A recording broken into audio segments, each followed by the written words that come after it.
खानदेशातील विशेष घडामोडी आपण पाहत आहात. खानदेश भूमी न्यूज, आमची बांधिलकी फक्त जनतेशी. वनरक्षकाच्या दारात जळणारी हरितश्री. धुळ्यात वन संरक्षणावर उठले गंभीर प्रश्न. बातमी सविस्तर. धुळे शहरात पर्यावरण संरक्षणाविषयी मोठमोठ्या घोषणा होत असताना प्रत्यक्षात मात्र दुर्लक्ष, निष्काळजीपणा आणि जबाबदारीचा अभाव कसा असू शकतो याचे जिवंत उदाहरण धुळ्यासमोर आले. वन विभागाच्या कार्यपद्धतीवर गंभीर प्रश्न उभे करणारे आहे. प्रादेशिक वन विभागाच्या कार्यालयाच्या प्रवेशद्वारासमोर उभे असलेल्या झाडांच्या बुंद्याजवळ कचरा गोळा करून त्याला साफसफाई करणाऱ्या कर्मचाऱ्यांनी आग लावली.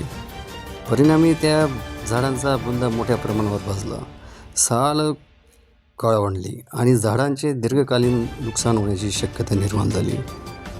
ही बाब सामाजिक कार्यकर्ता डॉक्टर श्रीकृष्ण बेडसे व छोटूलाल मोरे यांनी गांभीर्याने घेतली असून एकीकडे शासनाकडून झाडे लावा झाडे जगवा अशी मोहीम राबवत असताना दुसरीकडे मात्र धुळे शहरात वन विभागाच्या आवारात भले मोठे झाड जळत असून वन विभाग काय झोपला आहे का असा सवाल यावेळी उपस्थित करण्यात आला. नमस्कार, मी या धुळे जिल्ह्याचा सामाजिक कार्यकर्ता डॉक्टर श्रीकृष्ण बेडसे बोलतोय. नुकतंच झाडाला पेटवलं गेलं, पर्यावरणाचा ऱ्हास टिकवा का जाळून टाकावा हे जागतिक उदाहरण हे वन विभागाने केलेलं आहे. वन विभागाच्या गेटजवळ एवढं मोठं झाड जळत होतं, हे काय झोपले होते का? हा माझा सवाल आहे. शासन म्हणतात झाडे लावा झाडे जागवा, वृक्ष जागवा वृक्ष वाचवा, परंतु या वन विभागाने गेटजवळ एवढं मोठं झाड जाळून टाकलं. याची किंबहुना हे भरपाई देईल कोण? आज हा रस्ता एवढा भारी आहे, याच्यात मोठे मोठे झाडे आहेत, तरी देखील वन विभागाला अक्कल नाही का? याची जाणीव मी एक सामाजिक कार्यकर्ता म्हणून करून देत आहे.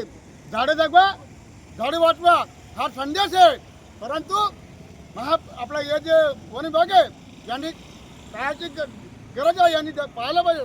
शहरात असो या वन विभागात असो, यांनी फक्त झाडं टिकवायला पाहिजे.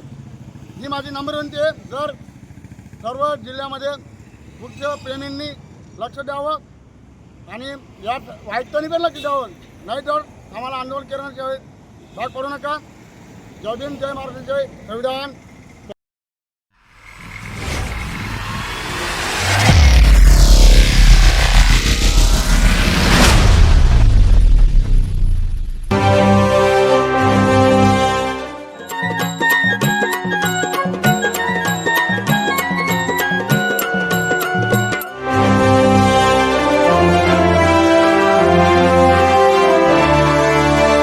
खानदेशातील विशेष घडामोडी आपण पाहत आहात. खानदेश भूमी न्यूज, आमची बांधिलकी फक्त जनतेशी.